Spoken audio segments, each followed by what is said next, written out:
I watched them tearing a building down, a gang of men in a busy town. With a ho heave ho and a lusty yell, they swung a beam, and a sidewall fell. I asked the foreman, "Are these men skilled in the kind of men you'd hire to build?" He just laughed and said, "No, indeed. Just common labor is all I need, for I can easily wreck in a day or two what has taken builders years to do." And I asked myself as I went on my way, which one of these roles have I tried to play? Am I a builder that works with care, measuring life by rule and square? Or am I a wrecker that stalks the town, content with the labor of tearing down? Community action people are builders. I was in a meeting once where those who love their families were asked to raise their hands. Everyone did. Most had been to family reunions where the younger ones had an opportunity to connect with their past and hear something about their family's history and traditions. Well, what about community action? You know, community action also has a rich history one can be proud of. You community action professionals born in the 80s, 90s, or later, who never lived in a world without community action agencies, what on earth do you have in common with my generation of community action leadership born in the 30s and 40s? Well, we share a common history. We're knit together above all else by that common history. So this living history is like a community action family reunion where there's an opportunity for you to connect with your past. I hope you learn from it. I hope you're guided by it. I hope you're inspired by it. And I hope you know it is for you. Paraphrasing Alan Nevins, a 30s historian, "Sit at a roaring loom for almost 50 years. Time has woven a seamless garment of community action. But that garment is invisible and intangible, except for the dyes of history fall upon it to preserve it forever for generations to come." When you know community action history, you know that community action is about eliminating the paradox of poverty in the midst of plenty, about truly empowering people, and about actually revitalizing communities. Community action owes its beginning to the vision of Kennedy and then the muscle of Johnson. I know exactly where I was on Friday, January 20th, 1961, 11 a.m. Central Standard Time. I was a high school senior in Mrs. Moore's third period chemistry class. But on that day, we didn't have to do chemistry. We got to listen to the radio because on that day, at that hour, John F. Kennedy was being sworn in as the 35th President of the United States. I remember his speech. I don't remember that I remember. I remember his words coming out of that radio. Maybe the best known line of that speech is the one about not asking what your country can do for you, but what you can do for your country. I most remember his call to arms. Not a call to battle, but a call to bear the burden of a long twilight struggle, year in and year out, against the common enemies of man: tyranny, poverty, disease, and war. That was a defining moment in my life. Until then, when my family asked me what I wanted to do with my life, and when the school counselor and others asked me what I wanted to do with my life, I didn't know what to say to them. But after hearing President Kennedy's call, I knew. I didn't know exactly how to express it, and the term community action wasn't in use yet, but I knew that I wanted to do what he just said. Community action owes its beginning to the vision of Kennedy and then the muscle of Johnson. During President Kennedy's last cabinet meeting, he asked Walter Heller, chair of the Council of Economic Advisors, to draft an anti-poverty piece for the 1964 legislative package. The president's notes taken at that meeting show the word poverty written more than once, and one time the word was enclosed in a pencil box. The president threw those notes away, but they were retrieved by his brother, Attorney General Robert Kennedy. Then JFK was off to Dallas and was assassinated. Vision of Kennedy, then muscle of Johnson. LBJ, not yet president for 2 months, declared unconditional war on poverty in his 1964 State of the Union speech. He declared it was the policy of the United States to eradicate the poverty in its midst.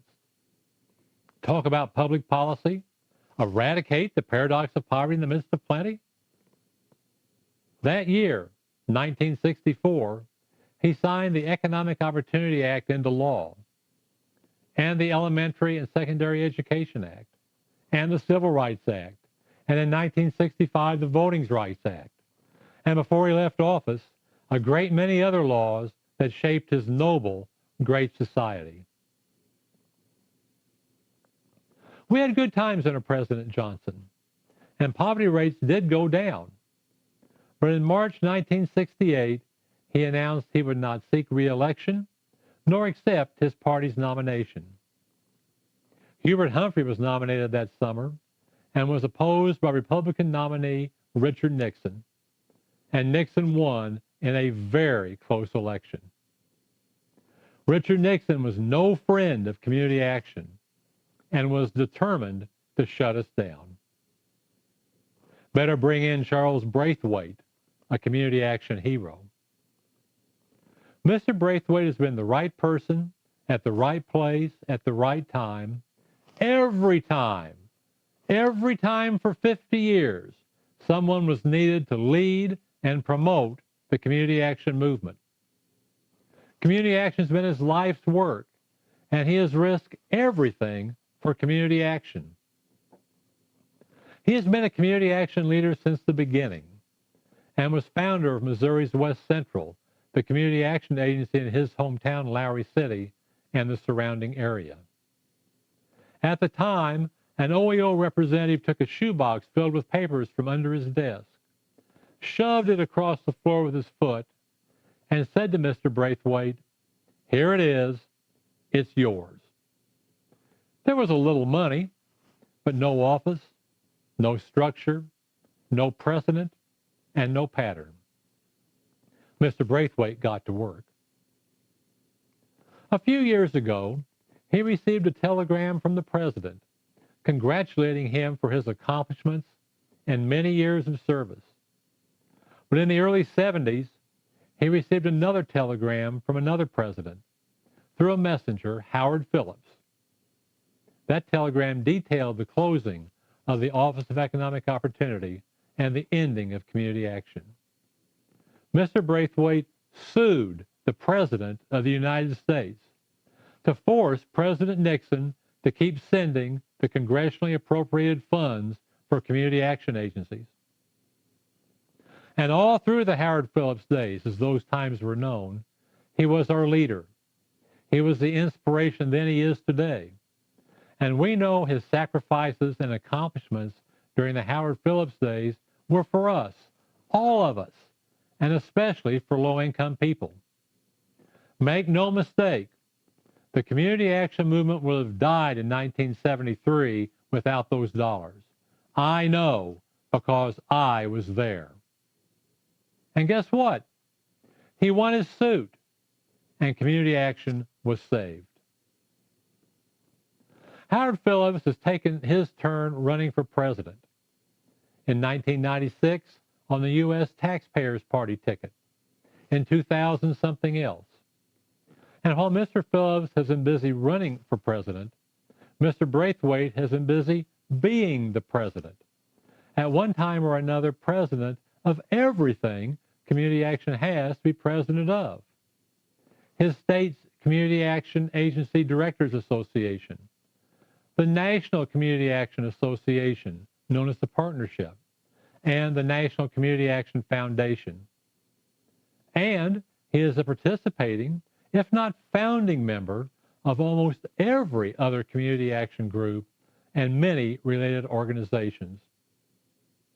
He's a nationally designated community action pioneer, a CCAP emeritus, and recipient of the highest state and national awards, Missouri's Outstanding Service to Community Action Award, and in 1996, the national organization's Lyndon Baines Johnson Human Services Award, and in 2012, the national organization's Robert M. Cord Innovation Award. He is the namesake for the Charles Braithwait Annual Community Action Leadership Award.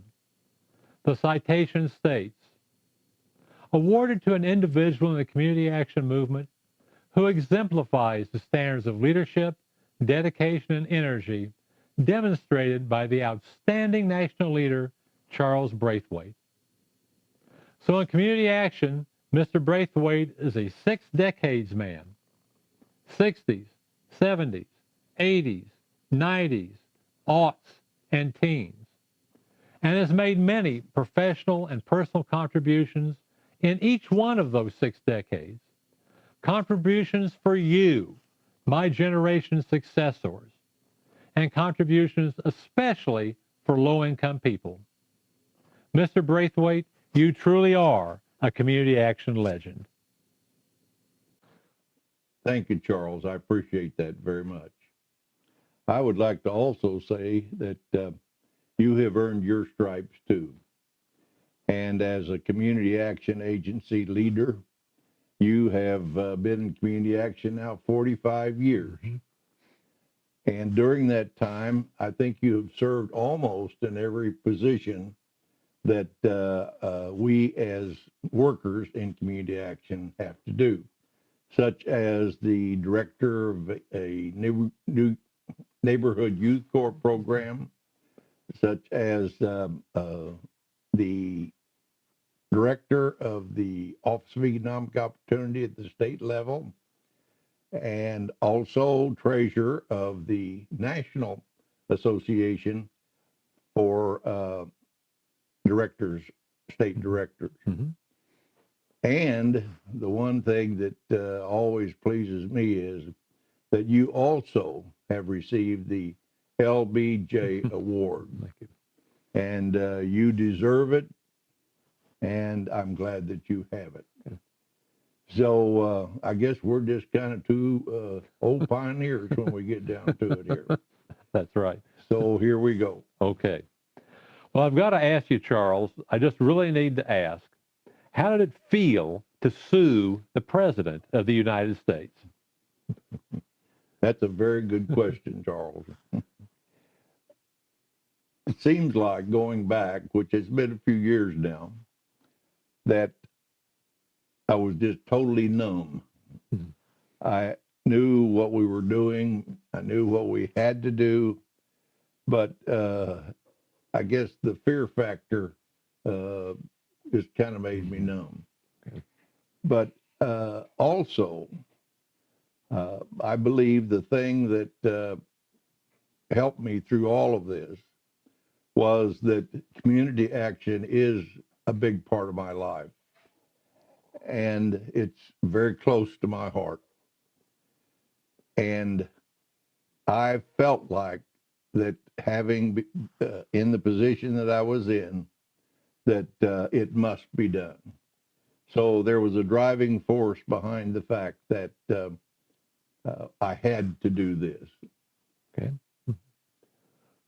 Now, a little bit about the mechanics of how this came about.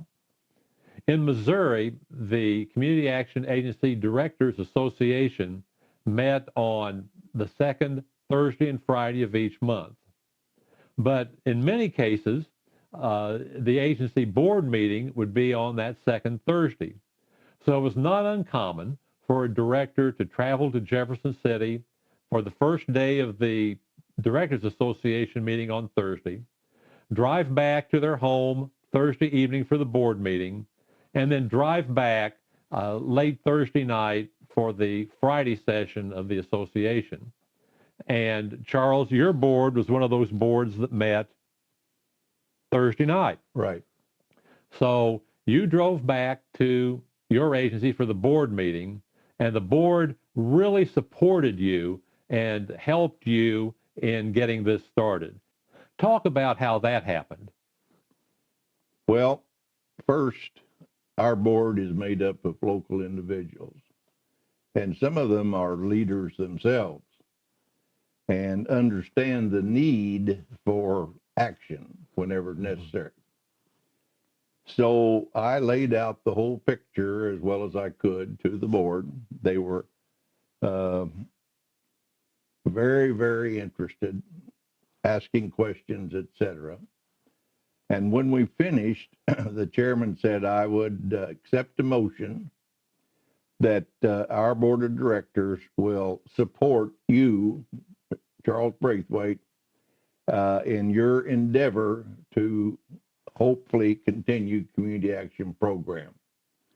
And I think within that, that was kind of a carte blanche check in that whatever I felt we needed to do, as long as it was legal, to accomplish that. Okay. Then the drive back to Jefferson City, and at that time the directors there wasn't really travel money for private rooms, so each director had a roommate. And Charles, your roommate was E.C. Walker, the CAP director in Maryville, Missouri. And by the time you get back to Jefferson City, it's late in the evening, but nevertheless, this is something exciting. So you broke the news to Mr. Walker. Talk about how you did that. How did that go? Well, it's kind of a funny situation, but important also, and you're right. And I want to say right up front that E.C. Walker was an unsung hero, and he worked very, very hard in helping us accomplish the things that we did. Now, back to that evening, it was about 2 a.m., entered the room. He was sound asleep. I went over and EC, that didn't do anything. EC, that didn't do anything. So I just took and shook him a little bit like that. And he woke up and he said, well, what's wrong now, Charles? I said, well, nothing's wrong, but I got to talk to you. At 2 a.m. in the morning? And I said, yes, at 2 a.m. in the morning. Well, what is it? I said, we are going to sue the President of the United States. Have you been drinking again? So we got through that, and things kind of began to roll after that. Okay. Okay. So the board supported you. The CAP directors, the news, they have the news. Things are kind of ready to start now. But then what do you do next? How do you sue a president? Do you stand in line? Do you fill out a form? What do you do? Talk about how you got started with the process of suing the President of the United States. And believe you, I was a novice and also quite fearful of, doing the wrong thing to get started. And I didn't want that, of course. I had never even been to Washington, D.C. Again, Mr. Walker went with me. And what we did with advice, we went to several attorney offices who were particularly lobbyists and ones that were fairly well known. I also learned very quickly that lobbyists are high priced. And so here we are talking to an attorney, lobbyist, to help us. And the very first question, do you have any money? Did you have any? We had in Mr. Walker's fund $20,000. And we probably spent that $20,000 12 times. And he still did have it back home. But that's the way we got started. Okay. Then they would kind of frown because 20,000 even back then was not a very big figure. So most of them, all of them at this point, would nod their head yes, very nice, very sophisticated. And they would either have their secretary call them and say, Mr. Attorney so-and-so, you have another appointment waiting here, which of course meant that we had to leave. And so they usually, said, well, thank you very much for coming. I hope that you find someone that will work for you. We did that at least a couple of days, and I'm talking about 8, 10 attorneys. That particular day was about 5 o'clock. The offices were all dumping out the people. And I was sitting there on the outside of the stairs of that particular building. And I said, EC, we're not getting anywhere. I don't know what to do. I don't know where to go. And I'm just getting defeated about all this. As soon as I said that, the skies let loose tons of water, rain, and we just got soaked. And by that time, it got funny because of all the things that we were worried about. But anyway, the important thing was that we did get advice to go to this particular law office. They said that it was the most prestigious office in Washington, D.C. In that office of over 200 attorneys, they had a pro bono department. And in all of this trials and tribulations, I learned a little bit of Latin. And of course, pro bono means free. There were 3 lawyers there. We sat down and began to tell them our story. I could see they were definitely interested. They had some, I think, good feeling about all of this that we're trying to do. And basically, at the end of that session, they said, well, if you will make this a national issue, we will do the work here in Washington, D.C., and you, the members of Community Action, will do the field work. And that's where we started. Providence All the way. All the way. So then you and Mr. Walker then traveled around the country getting other community action agencies to sign on to the suit. And eventually, about how many agencies signed on with you? Well, I think the number was right around 300. And there were close to 1,000 agencies over the United States. So it was a short third. Okay. A third of the agencies. Then Providence comes into play again. The case gets assigned to one of the most liberal judges in the district. Correct. Judge Jones. Right. And he ruled what? Did you win or lose? We won. Won. He ruled in our favor. And I really, really believe that being a judge, that in his heart he felt that way. Also, it gave us a little more encouragement then at that time to go ahead and do like the lawyers told us to do in regard to working in the field. But it was really, really quite, what would you call it, act or thing that happened that all of us were encouraged by. Okay. Now, there has to be some point of law attached to each decision. And the point of law in this case was this. When the Congress has passed enabling legislation and that legislation has been signed into law. And when the Congress has passed an appropriation for that legislation, and the appropriation has been signed into law, then the administrative branch is obliged to carry out the law. The administrative branch may not subvert the law, or another way to say it, the president is not above the law. Would you say that would be a correct assessment of the legal decision? Exactly. And that has always concerned me in regard to the fact that that seems so simple.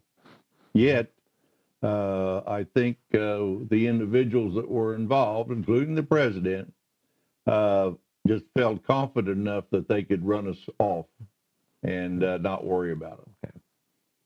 And the administration did not appeal the ruling.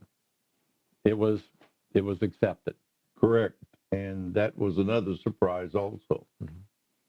But I really think that when it all was laid out on the table and the judge made his decision, that it was simple and there's nothing they could do in an appeal.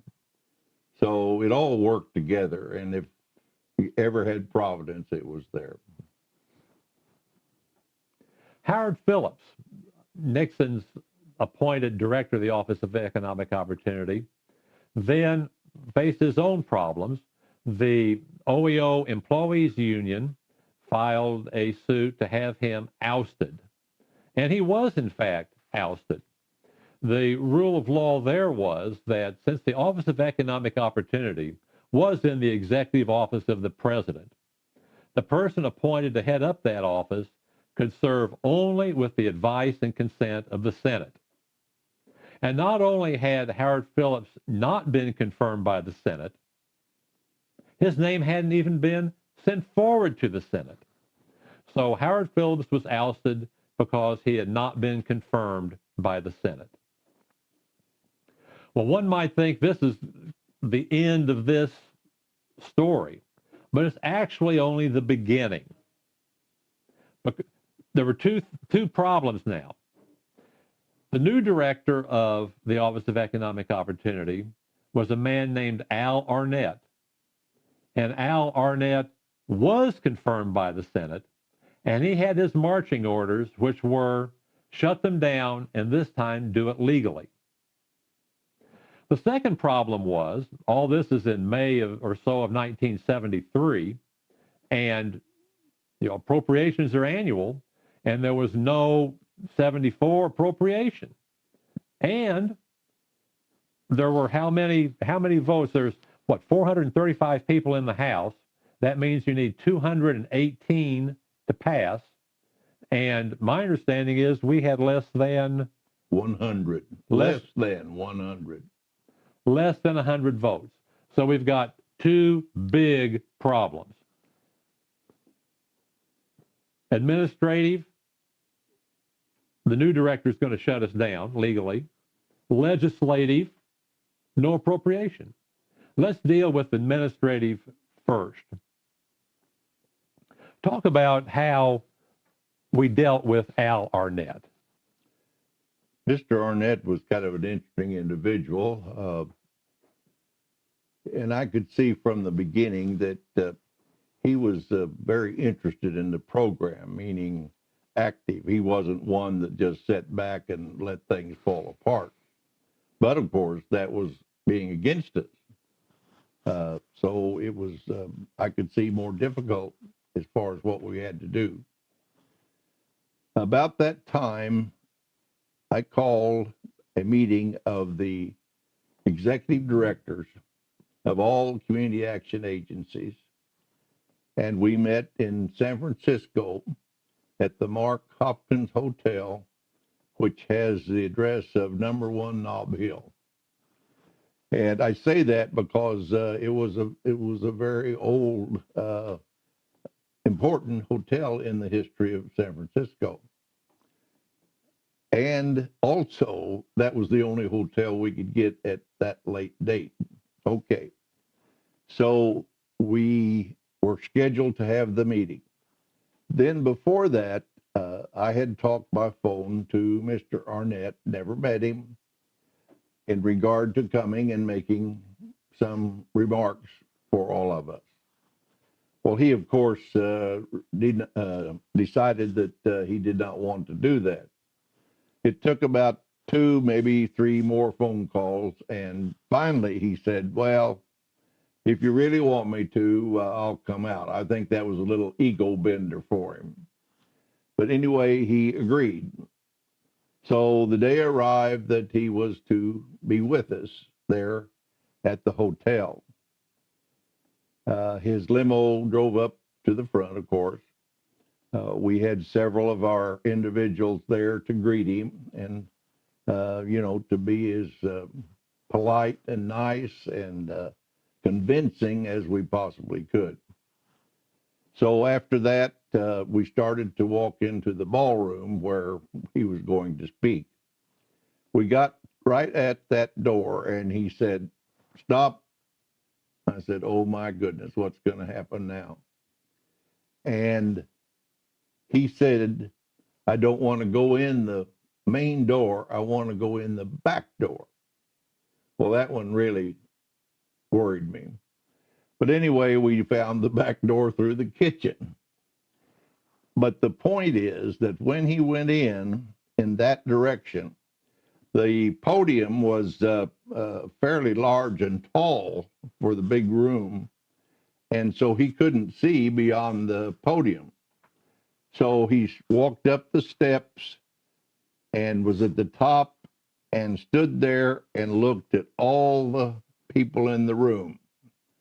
Okay, this is a ballroom, at least 3 stories to the ceiling. And it had the tapestry and the windows and everything that you would find in an old hotel like that was. So he was standing there. All seats were full. All of the seats were full of our people. And then around that entire room on 3 sides were people standing. So we had a packed house, if you would. He looked out at that group and he said, turned around to me and he said, my goodness, he said, who are all these people, Charles? And I looked at him and I said, Mr. Arnett, they're your people. And that got him, I could see. Well, yeah, I guess that's right. And the reason that happened was because he thought the community action was only in Washington, D.C., and the workers in the Office of Economic Opportunity. So that was a major opening in regard to working with him and letting him see himself, all of the people there together. Okay, then we get to his remarks. And they were fairly short. But before the meeting, we had talked, and he said, yes, I will come if. I thought, oh, here we go. If there will be no negative hollering or cussing or marching protests against me. And back then, in the 70s, with some of our people, that was going to be a difficult one. So we worked very, very hard before he got there in regard to explaining that to the people. And they went along great. Then the other one was that he wanted to do a little question and answer. However, every question that he would be asked would have been prepared for him in advance, plus the answer if he needed it. Well, that was a tough one. But we had what we call shills, or what it's called, individuals in the audience that would read from the card, and then he would give the answer by reading his card. That worked beautiful. everybody behaved themselves, and we got to a nice applause, not a lot, but a nice applause, and it was over. Well, I thought, where do we go from here? Providence again. That afternoon, I got a telephone call, and it was Mr. Arnett, and he was down at the regional office there in San Francisco, working with the director, and said, Charles, have you got time to come down here and talk about this a little bit? I said, yes, sir, I sure do. So he sent up his car, limo, and took me down there. We went to the top floor because, of course, it was the director's office. We chatted, the three of us, briefly, not very long. Mr. Arnett asked the director, the regional director, to go to so that we might talk. And he shut the door. We then had a minute or two of chit chat. He looked me straight in the face and he said, Charles, he said, I've decided I want to help you continue. That gave me the most, I don't know how to say it, but the most important thing, the importance of that was a driving force then from then on. That community action in just a few minutes there, somehow, some way, influenced a man in that position with the orders that he had to do us in, was now standing there saying to me, I want to help you. And he did. And he did. Al Arnett did help. And he helped for a year, flying under the radar, so to speak. But eventually, the other shoe fell on Al Arnett. Talk about how that happened. When Mr. Arnett really became interested in the program, and it was a hands-on thing, he wanted to be out there helping. Anyway, he decided that it would be a very good idea for Mr. Arnett to honor in the South, and remember, this is the 70s, in the South, the minority individuals who had been elected to some type of public office and had been through our program. And there were about 30 of them there. And it was, I did not get to attend, but they said it was really a memorable meeting. When he came back to his office that evening, there was a telegram. And remember, we don't have computers and cell phones. But there was a telegram on his desk. He opened it, and it said, Mr. Arnett, basically this, you are fired, and you will remove yourself from this position, close the business that day. And it was that quick and that short. That was it. So we managed to convert Al Arnett then to the correctness of our position, and he helped us. So that addressed the administrative problem that we had. But we still had the legislative problem as well that hasn't been discussed yet. No appropriation. Less than 100 votes for the 74 appropriation. So talk, if you would, please, about how that was addressed. This was, again, in the 70s, a very unusual situation. However, didn't even remember it, but it worked. After the lawsuit that we won, our people in the field became encouraged about it. And so it was a little bit easier then. I think before that, they just shook their head and said, Braithwait, you're crazy to go ahead and do this. But anyway, the people in the field, the executive directors, began to be encouraged about the possibility of continuing. So what happened was almost, now nothing's ever perfect, almost every agency in the nation, community action agency, developed some kind of a grassroots effort to support the continuation of community action. I can speak from my own agency for reference and tell you many, many stories, but this one kind of helps. We had a program called the Neighborhood Youth Corps, and this program was for high school boys and girls to earn money. We paid them hourly for their own benefit, whether it was to graduate or help the family or pay for medical bills or whatever they deemed necessary.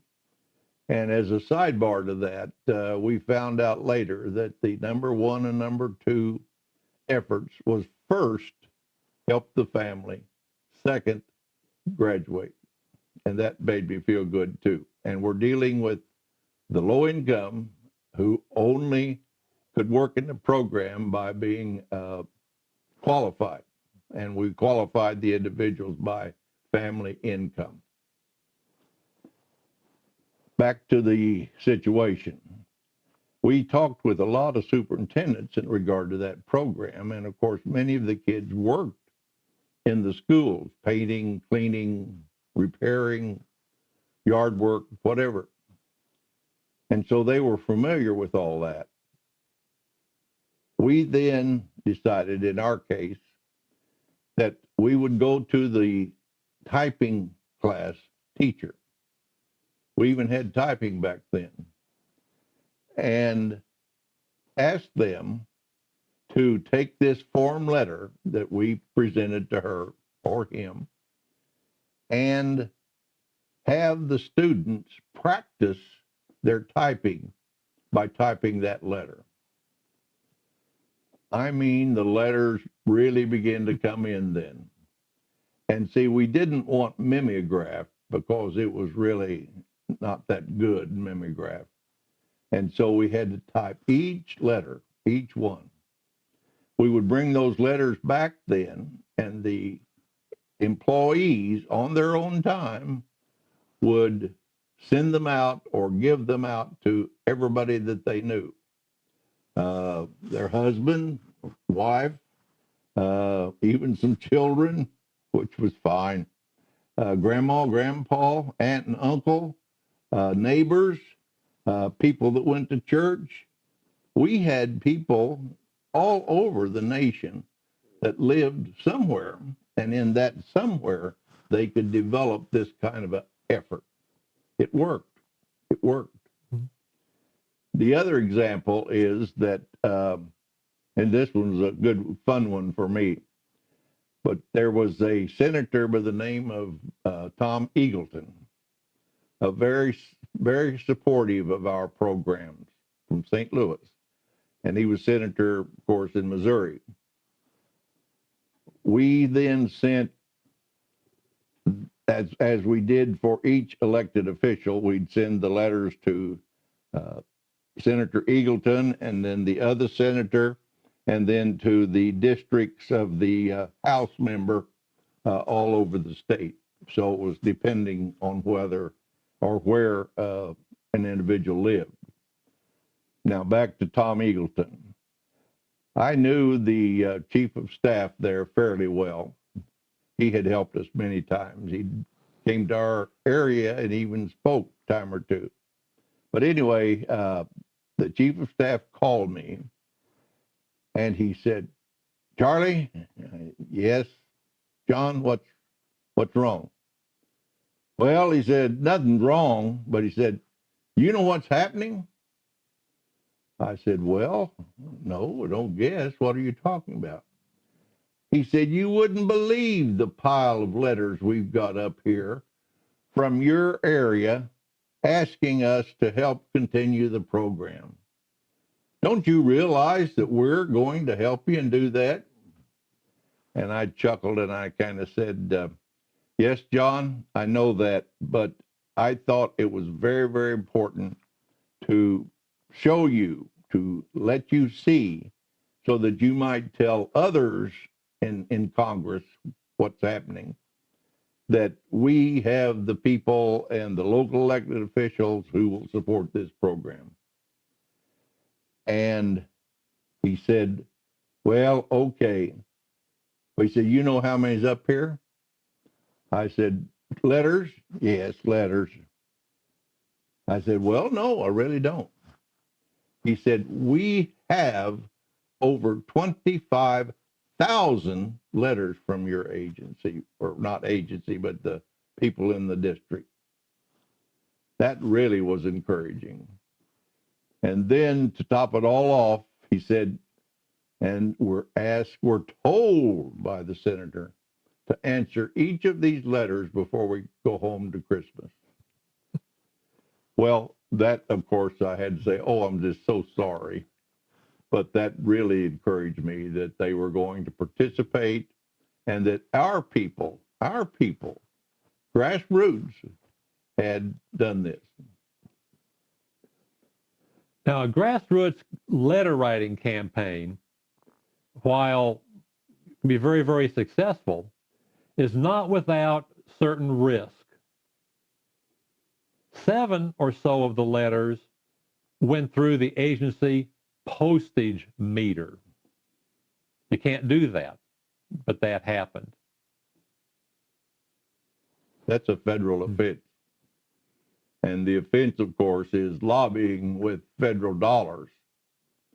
And the punishment is 1 year in jail and $500 fine. Okay, but you were fortunate enough to have staff who would help you out. I guess you could kind of say that.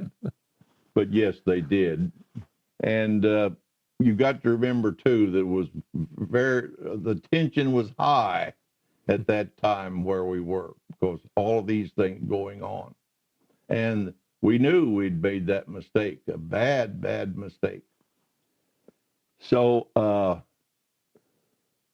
she came, the physical officer came to my door there, my office, and she stood there a minute. We chit-chatted, and she said, Mr. Braithwait, I've decided I'm going to help you too. And I said, well, Barbara, I really appreciate that very much.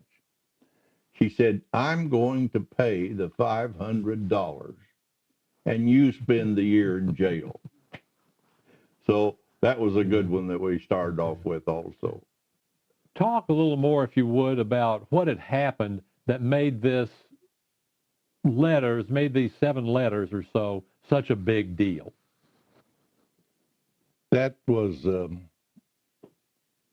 interesting too, as far as I was concerned. But what I'm trying to say, just one of those little things that you let slip up on you. And of course, that's how the letters got through the postage machine.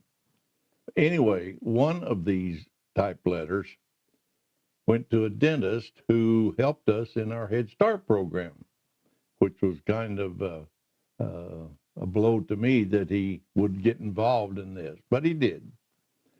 And he sent this letter, which had our postage meter stamp on it, to his congressman, who then sent it to the Vice President Agnew, and things began to happen there. Charles then was charged with the mail fraud. You can't do this. And the decision was made to handle it administratively, and there was going to be an administrative trial.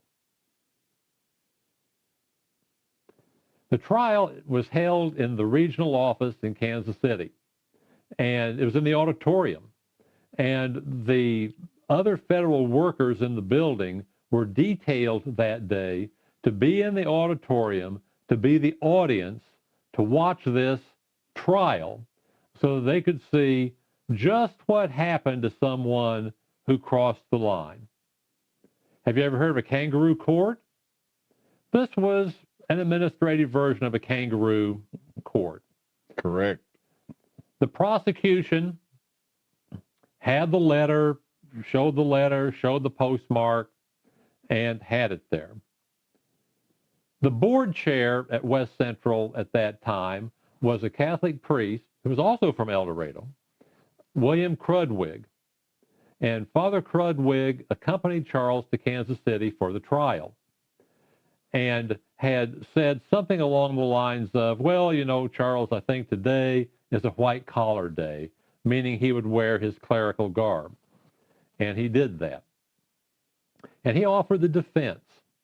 And the defense started out somewhere along the lines of, how dare you?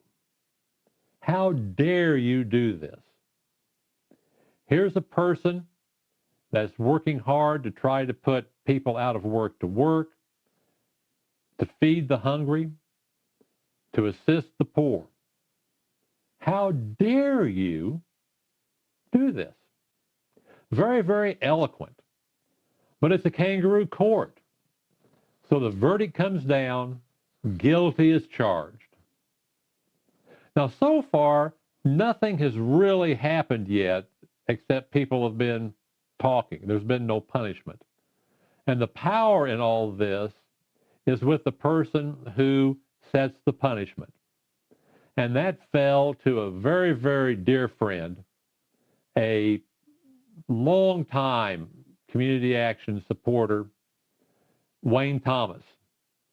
When Charles and I were at Wayne's funeral, the booklet had his picture and said, celebrate the life of a wonderful man. And he was a wonderful man and very supported community action. And Wayne handled this masterfully. At the time, Wayne was the regional administrator. Later on, he would climb the ladder and eventually become the regional director. But as regional administrator, Wayne didn't do anything for about 6 months. Let the steam off a little bit, and also not so much in people's minds as it had been right at first. And then he finally did set the punishment. So talk about how you were punished. That was an interesting part of all this. It was a way that I'd never thought of. So I'm going to give Mr. Thomas an awful lot of credit for all this, which he deserved. Our programs back then, and I think still do some today, especially Head Start, required what they call in kind. And supposedly that was to be 20% of your budget. However, in kind really meant volunteer work for Head Start, bring in the cookies, parents meeting together for policy decisions, things like this. And that was the in kind. And be very frank, I had a drawer in my desk where I would keep those forms that people would sign, whatever they were, and use them then as I needed to. We quickly came up with $3,000 worth of in-kind, and that was the end of it. So you ended up having to produce $3,000 of additional in-kind. But still, you paid a price. There still was a price to pay. Talk about the price you paid. That was the scary part. One morning, Monday morning, just opened the door, just unlocked the door. People were just there, getting there. This gentleman came to the office. No one knew him. He presented himself as a federal worker and was there to talk to me. And so they escorted him up to my office, and he stood there and said, I'm Mr. So-and-so, and he had his credentials. And he said, the agency has been randomly selected to have an audit for our department. And so he proceeded. The other part of that was that his very first question or what he asked us to do. He wanted to see my transportation or expense account. At the end of that, and he was there supposedly, he told me this later, he was assigned this work for one solid week. On Wednesday evening, he came into my office and he said, Mr. Braithwait, he says, I've gone through everything that I can think of, and I can't find anything wrong. So he said, I'm going to just be around here for a while, and then I'll leave Friday and go back. And boy, you talk about relief. Now, that was a relief. The other part then, which it got kind of amusing, was that in that period of time, which was, probably 6-7 months, including this gentleman, there were 6 randomly selected departments, randomly selected us to do audits. And so our agency was audited in regard to their programs these 6 times. And you personally? Well, this was a family affair. And my wife, Sandra, was very much a part of community action also at that time. And we had a number of children, 7 to be exact. And we weren't the most wealthy of the group around. And we had payments and everything else that we had to make. So things were difficult. But anyway, our personal income tax during that period of time was audited by the IRS 11 straight years. That's a lot. And the thing that was amusing to me was on the final audit, the 11th year, I was in Kansas City at the IRS regional office there. And this very nice lady finished the audit, did not find anything wrong with our income tax. And she was kind of closing it out and doing her signing paper and so forth. And she said, Mr. Braithwait, I said, yes, ma'am. She said, you've been audited several times. And I said, yes, ma'am, we have been. And she said, I'm going to recommend, she said, I don't know whether it'll make any difference or not, but I'm going to recommend that you, quote unquote, be left alone for a while. I thought, well, now that's interesting. And we have not had an audit since. Okay. What other initiatives did you take to try to secure the appropriation, and how was all this being paid for? That is a good question. Well, first, as we've kind of mentioned early on, a lobbyist is necessary. It's just the way it is. I had my misgivings in regard to lobbyists until I learned what they did, and was reluctant for a while. But it didn't take long for me to see that we needed someone who knew the ropes, who were personally acquainted with many of the elected officials, and who would support our program. So with all that, we hired a lobbyist. I also learned they're quite expensive and should be for the work that they do. And I want to say this because I think it's only fair to the lobbyists that they don't try to buy you. They basically give you information, and of course it's about us, that would help them then work with the congressional elected officials in regard to our program. So with all that, it is to say that we needed money.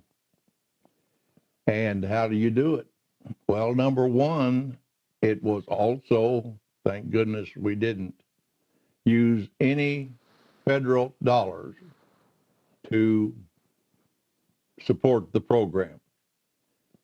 So we went around the country. Again, Mr. Walker was a driving force with this, and met with agencies, met with regional associations, met with state associations. Individuals would contribute dollars. We even had a program where they would deduct from their paycheck so much each month. And all in all, it was a very difficult thing, but we gathered enough together. We found enough money that we continued then the program with the lobbyists. And the final result of the effort to secure appropriations for federal fiscal 74 was over 300 votes in the House, which was the important one there in regard to budget, because they set the dollar figures. Over 300 congressmen voted for the continuation of our program. By this time, President Nixon was having his own problems with Watergate and eventually did resign. Gerald Ford then became President of the United States, Gerald Ford having replaced Spiro Agnew as Vice President. So Gerald Ford's the President, and the Office of Economic Opportunity has transitioned to the Community Services Administration. And we had good times under President Ford. We did get a new program, our first new program for a long time, weatherization. But we had a special relationship and a special connection to Gerald Ford that perhaps we didn't capitalize on as well as we could have. Talk about that relationship. That was another one of these very unusual things that you say, what? And I think Providence, again, had a great deal to do with it. Well, I know it did. Gerald Ford was in the House of Representatives. There are 435 House members. Gerald Ford was one, period. He was selected out of that body to replace the Vice President, Agnew. Also, this gentleman, Mr. Ford, had a personal attorney. That personal attorney happened to be our lobbyist. Now, isn't that something? And we proceeded there to have a fairly close contact, at least through our lobbyist, regard to getting what we needed. And you're right, we didn't ask for enough under President Ford. As an illustration of this, one evening in his office, in the office of the president, work was over. There was about 4 or 5 gentlemen there. One of them was our lobbyist. He invited them into the private area to have a little social together. And in so doing, he was kind of introducing and telling the other people what this one did and so forth. He got to the lobbyist that I'm speaking about, his attorney. He walked right over to him, put his arm right around his shoulder, and kind of hugged him a little bit. And he said, "Now, gentlemen," he said, "this is my poverty man." And he says, "If you got any concerns or if you want to help or whatever it might be, just remember, this is my poverty man." Well, that's about as close as you can get. However, along with that, our lobbyist also was able to talk to him or his staff, the president, in regard to coming to one of our annual meetings of all the agencies. And we probably did not take advantage as much as we should of that situation. However, the lobbyist called me one day, and we were working on speakers for the national annual meeting of all the agencies. And I said, boy, I wish we could get some VIPs there. And the lobbyist looked at me and he said, how about the president, Gerald Ford? My mouth dropped open. I couldn't believe it. I said, are you serious? He said, yes, I'm very serious. And he went, and of course, I said, yes, yes, yes, yes. And so he talked then to the president's people. Benton Becker was our lobbyist's name. And they were favorable toward this. And so they gave an okay that he could come and speak to us, happened to be in Denver, Colorado. Mm-hmm. Except there was one requirement, and that was that there could be absolutely no action or words or protests or signs or anything else that would be negative in regard to the president. Couldn't stand that publicity, and I don't blame him. And I had to guarantee that that would not happen. We're talking about the 70s, and we're talking about a group of people who, what would you say, are kind of footloose and fancy free in regard to what they could say and what they could do in regard to helping people. And of course, there's all kinds of individuals out there. And the more I pondered on this particular point, with some tears in my eyes, that's truth too, with tears in my eyes, I called the lobbyist. I said, I cannot guarantee this. But my point is, he was ready to come speak to us, and we have never yet had a president to do that. In 1976, Gerald Ford ran for president in his own right, and the Democrat nominee was Jimmy Carter. And Jimmy Carter won the election. What we did then is something that we probably shouldn't have done. We were tired. We'd been through the lawsuit. We'd had the connection with Gerald Ford. We have a Democrat now back in the White House, first one since Johnson. And we went home to our agencies to run our agencies. Right. And that turned out to be a mistake. It was definitely a mistake. Mm-hmm. So the administration of Jimmy Carter, with regard to community action, could be correctly characterized as benign neglect on our part, benign neglect on his part, probably in that order. Would you agree with that statement? Absolutely. We really did mess up there, if you would. I should have shown more leadership. I did not. You're exactly right. We needed to go home and put our agencies back together in many cases, and we missed a great opportunity. Okay. We also then were very unprepared for what would happen next. In 1980, Jimmy Carter ran for a second term, and the person he ran against, the Republican nominee, Ronald Reagan. Ronald Reagan had campaigned on a platform of smaller government, government closer to the people, the idea that categorical programs in many cases would be replaced by block grants to the states.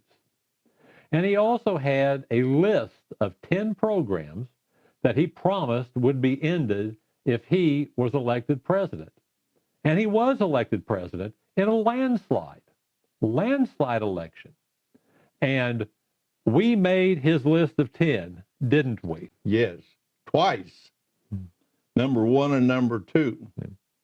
When he was given governor in California, he vetoed one of their programs. And the national office overrode that particular veto. And so he was forced to carry out that program with legal services, which he did not like. Mm-hmm. Number 2, we were too liberal. We interfered with his administration in regard to hiring people and different things like that. And so he came in with definitely a grudge or bias against us. Okay. So how do we handle this? He did win by a landslide, and it had a great deal of support. So what did we do to handle this? We first saw what was going to happen. And so again, we go back to Chicago. I really think, and I know that as you stated early on in our presentation, that this was another call to arms. So we organized another group called the National Community Action Foundation. And this group was to be our legal lobbyist, our national effort. And we then could go through the regulations that we had to in order to get all this set up legally. And so we organized this NCAF to do that. And it had to be supported by personal, private dollars. So again, we were in the business of having to request support from the field, which they did. And it just so happened that the individual that we finally hired was a genius. And David Bradley today has accomplished, I think, more than any other person in community action regard to continuing this program at a quality level. And that's a very, very important thing also. So we hired David Bradley as our lobbyist and started the work from there. When the dust cleared, not only was community action still here, community action got its own block grant. And one of the provisions of that block grant was that for 1 year and 1 year only, a transition year, 90% of the money must be passed to community action agencies, eligible entities. Eligible entities were, in most cases, community action agencies. 1 year. That gave David Bradley 1 year to deal with that. And he dealt with it by eventually taking out the 1 year provision. Now it's just 90% of the money must be passed to eligible entities, mostly community action agencies. The last day of the fiscal year that came through. Now, I was in Missouri at the state office at that time, and I can absolutely assure you that if the grandfather clause had not been in the statute, community action agencies would not have gotten the money in Missouri. That money was promised elsewhere. In addition, the Missouri Division of Purchasing had bid out the entire Community Services Block Grant Program. And there were hundreds of applications. And I can remember being present at proposal review meetings where the different review teams were looking over all these applications. And when our state office advised the director on the last day of the fiscal year that the grandfather clause was permanent and we would be going ahead and continuing our relationship with community action agencies, didn't believe us. Thought we were pulling their legs. With a Republican administration in Washington, and then there was a Republican administration in Jefferson City, the information was going through that pipeline. And the information in that pipeline was saying, nope, they're gone. That's out. And it took several days for the information to filter in through their pipeline, their trusted sources, that yes, in fact, the grandfather clause, was now permanent, and they would be continuing with the community action agencies. From that point on, the Reagan-Bush years were all carbon copies. The president would send forward a budget with zero funding for community action, and the Congress would restore it.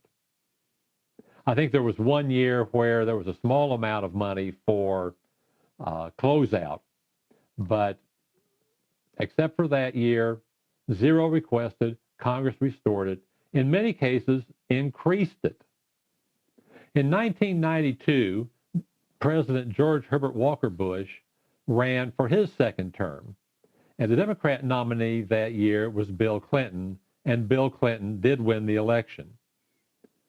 Bill Clinton did support community action, and the Clintons especially supported Head Start. Then in 1994, in the midterm election, Newt Gingrich came to power, and 72 new Republican House members. And Newt Gingrich became Speaker and presented his contract with America. And we were part of that contract.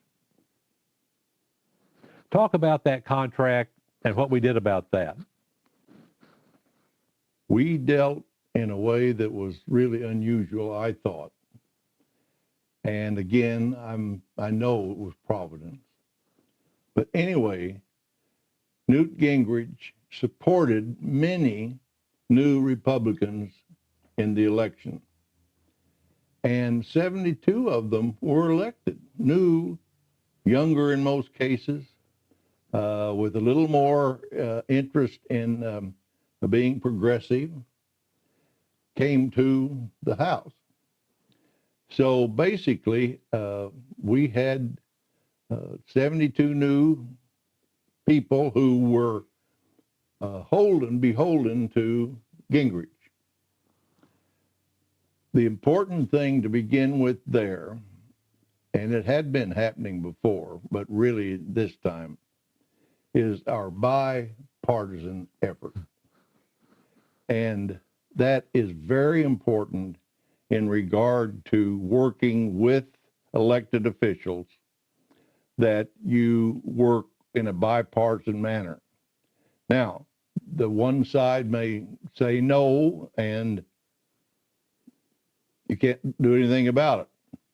But it will not leave you with a bias or a grudge against that individual, because you might need them later.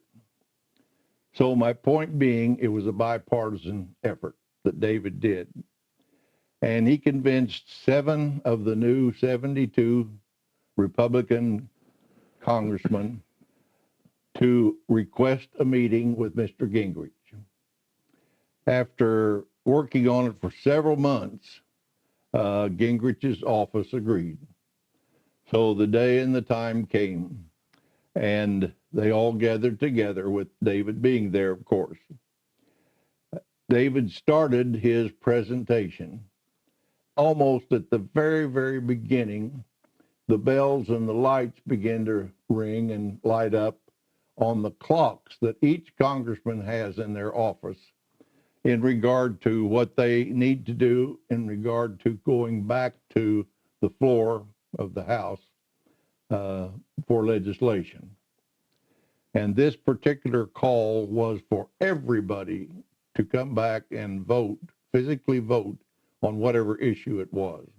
So they all got up and left, including Mr. Gingrich. And David was really, really down the dumps then. He said, we've done all this work, waited all this time, and now it's ruined. As soon as the House meeting was over, they all came back. David couldn't believe it, but they all came back, including, of course, Mr. Gingrich. David then made his presentation, and of course, these 7 individuals backed it up by saying yes this and yes that, and gave the impression that a lot of the new members wanted to help community action.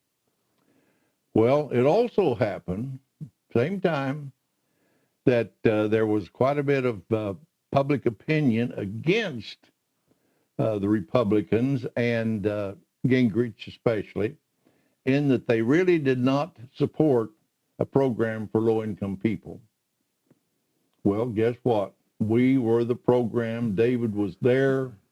He made his presentation. Mr. Gingrich looked him straight in the eye and said, well, how much money do you need for all this? And David looked him in the eye and said, I need an additional $100 million. That was the largest increase we ever received in 1 year, and it came from a party that didn't quite like community action like the other side did. But the point is bipartisanship. Representatives Fazio and Weldon were assigned to really kind of carry this through, and they did that. And I can remember being on a conference, a press conference that they had on Capitol Hill. Representatives Fazio and Weldon had it jointly to announce the new Republican Anti-Poverty Initiative, a $100 million increase in CSBG. And we were admonished before we went to that press conference not to say anything that would offend or alienate the White House, because we need their support as well. So kind of to me, an interesting aside on it all then is that things become so partisan in Washington that in the next year, the administration's budget zeroes out the increase, and eventually it's restored by the Congress. Actually, a little bit more was restored. So we did well in the Clinton years and with Newt Gingrich until the era money came. It was, as Charles mentioned, the largest single increase in 1 year that we had ever received. In 2000, then Vice President Al Gore was the Democrat nominee to succeed Bill Clinton. The Republican nominee was the son of George Herbert Walker Bush, George W. Bush. That election was a very, very close election. It was several days after the election before it was finally decided that Bush had carried Florida and therefore carried the election. Our threat then, the threat to community action, was charitable choice, faith-based. The notion that those are the sorts of groups that should undertake the programs being conducted by community action agencies. And in the midst of all that, 9/11 happened. So, Charles, if you would talk about how we handled things in the first part of the 21st century. It was a time that we had to, if you would, walk on eggs. We needed to support the administration. And of course, they were the ones who proposed the faith-based organization and program. And I don't know whether they ever realized it or not, but the board of directors of many of the faith-based programs were members of our board also, because we were all doing the same thing. And we, of course, wanted to continue, not give them our money. So we spent a lot of time and effort in co-opting, and I'm not trying to say we did under the table. I'm just saying that happened, that our people co-opted many of the faith-based organizations. And it turned out that, yes, there was this, and some of the programs were very successful. If I remember right, there's still some out there, a little bit of money, but not much, going to this group. But the point is, we survived that major effort almost intact, meaning money, programs. And basically, I feel like that We did it because of our efforts at the grassroots level. In 2008, the Republican nominee to succeed President Bush was John McCain, and the Democrat nominee was Barack Obama. And Barack Obama did win the election. And we in Community Action were very, very excited because President Obama had been a community organizer, and we felt like that he felt what we felt. And we were very, very excited about that. We were startled and crushed when, in his 2011 State of the Union address, he singled out Community Action as an example of a good program that should go because budget cuts needed to be made. So if you would talk to us, please, about what we're doing to handle that, and what should we be doing as we move forward into the 21st century. First, in regard to that, and this, I found out about this several months later, but the Office of Management and Budget convinced the administration that our programs weren't worth the money. And of course, they always use agencies that are having problems. And we had agencies that are still having problems. But anyway, they convinced the administration. And therefore, Obama's people who built the budget decided that this is a good place to cut, as you said.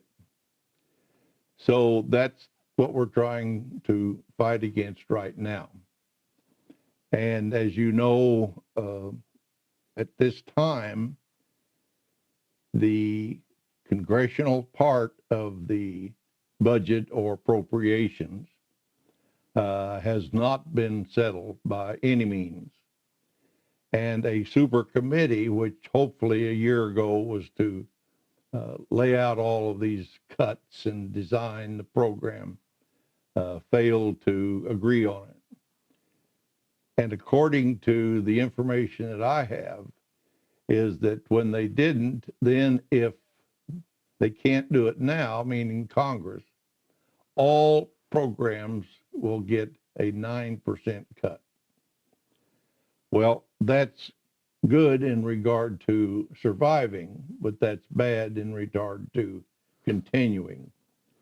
So we have tried very, very hard through, again, our lobbyists to establish ourselves as a bipartisan program and a worthwhile program. And sometimes, people forget that. But when I've been asked to speak before groups, I always mention the quality of programs are absolutely necessary. So what we're trying to do then, of course, is to clean up, if you would, the agencies that need help, and they do, and keep our programs as clean and as high quality as we possibly can. Then, of course, with the recession, there is definitely a need for assistance for low-income people. And together with all that, we can put a pretty darn good package together in regard to convincing the Congress that we should continue. Now, we may not, they may vote against us, but we are encouraged at this time because first, David Bradley, second, the bipartisanship that we've all been working on. Talk to us then about the concept of a one-issue voter. Well, Charles, this is one that kind of personal, meaning I kind of came up with it, but I'm sure other people have also. But anyway, first I want to say that I don't want to try to convince anyone who they vote for in regard to their personal policy or quality or activity that they would not approve of.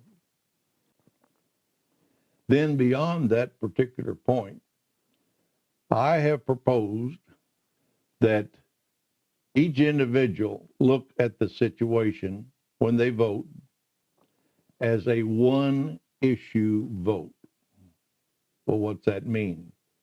That means that we are going to ask that particular individual to support our programs if we vote for them, no matter what else they may stand for.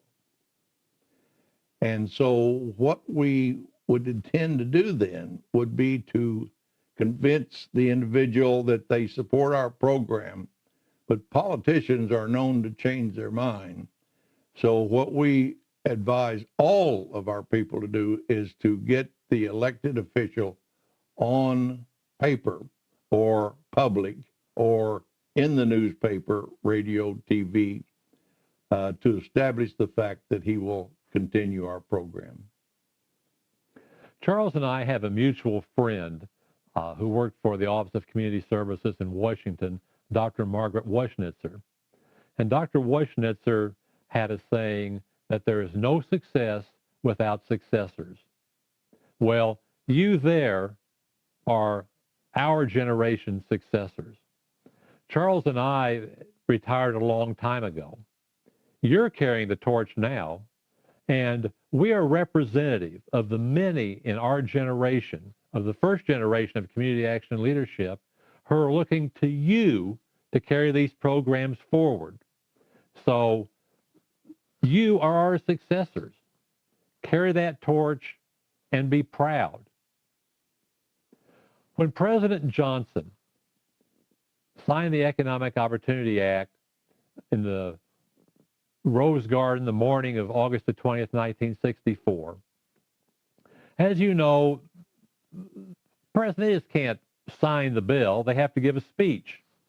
And President Johnson gave a speech.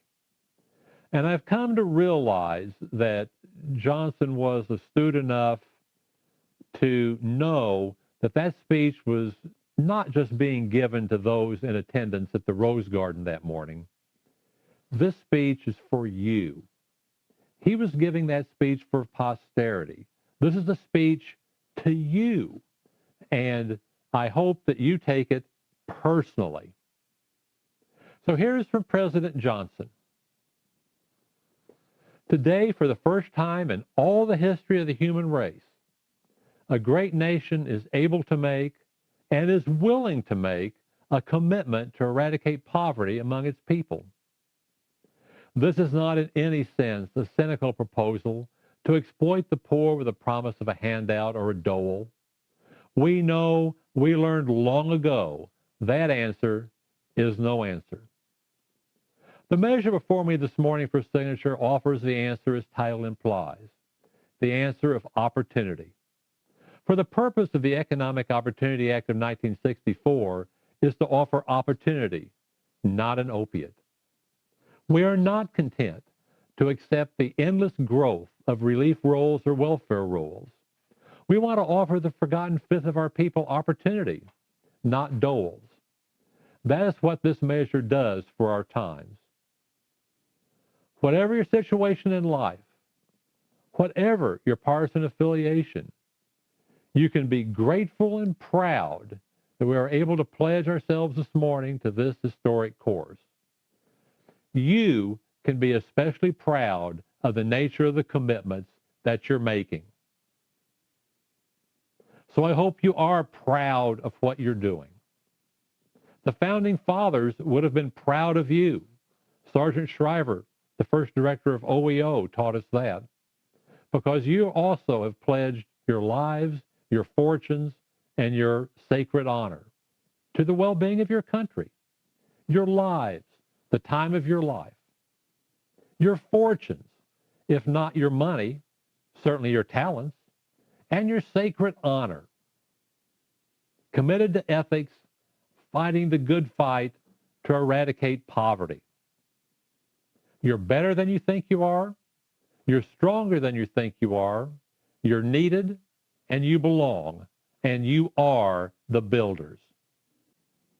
Talk to us, please, about the figurative gauntlet that you're wearing and what you plan to do with it. This is kind of an illustration that I think is helpful to me anyway in regard to the future. The gauntlet, of course, is a glove. It's a glove that was used in the old days to carry the spear and to throw the spear. And I've said this to many people before, but the spear represents all of the efforts of community action, but the point of the spear is where we accomplish these things. So I would like to say this to you, the people who are in community action now, that this gauntlet of mine is pretty well worn. It's got some holes in it. It's got metal across the knuckles. It's kind of worn and flat. It's also got some sweat stains on it. It's also got some blood stains on it, and many, many other things that have happened over the last 50 years. So what I'm really doing is laying down this gauntlet to challenge you to pick that up, to take your place where you are now, to continue community action agency programs and keep it close to you. And by that, I mean in your heart, in yourself, in others around you, to continue this work with low-income people and communities in order that we might consider the possibility of doing away with poverty.